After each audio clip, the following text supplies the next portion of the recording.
Méfions-nous du spirituellement correct. C'est vrai que la nature est diverse. Elle est complètement diverse et variée. Mais en même temps, elle est endémique. En même temps, elle est à protéger et en même temps, il est interdit d'importer d'autres espèces. Vous avez de multiples cas où les espèces introduites, puis ensuite relâchées, ont fait des ravages, ont proliféré, ont amené des maladies, etc. Où est-ce que je veux en venir par là? Je veux en venir parce qu'il y a un équilibre. Il y a un équilibre dans la nature que l'homme a bien souvent rompu. Les nations se sont faites à coups de guerre, à coups de traités, etc., d'accords signés, de souffrances de sang versé, parfois pour rien d'ailleurs. Aujourd'hui, les frontières sont peut-être à réviser sous le cadre de l'ONU,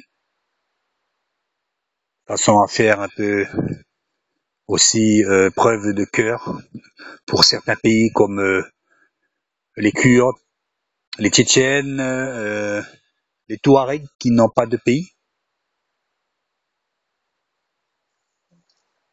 Mais pour en revenir à la diversité, le politiquement correct, vous le savez, c'est d'être d'accord avec tout le monde pour avoir des voix, pour être bien avec tout le monde. On est toujours d'accord avec tout le monde. On veut pas de vagues, on veut être tranquille. Ça me fait penser avec cet accord qu'on avait fait avec Hitler pour absolument ne pas avoir à faire la guerre. Et finalement, on a eu la guerre.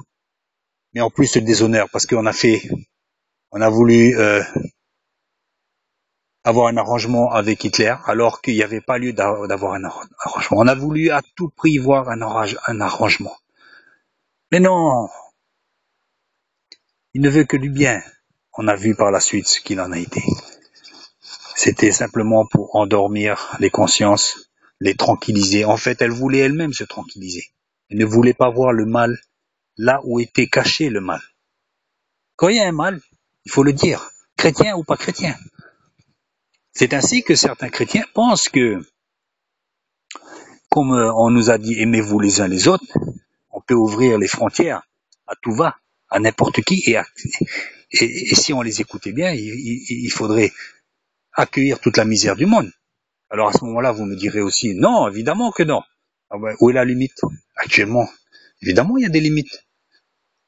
Mais le flot d'immigrés qui vient constamment nous prouve qu'en réalité, je ne vois pas tellement de limites. Il suffit d'être un peu dans la clandestinité, et au bout d'un certain temps, obtenir des papiers. Que sais-je? Être chrétien ne veut pas dire accepter la misère sur son sol. On peut très bien aussi faire preuve d'intelligence et aider ces personnes dans leur pays d'origine. C'est aussi simple que ça.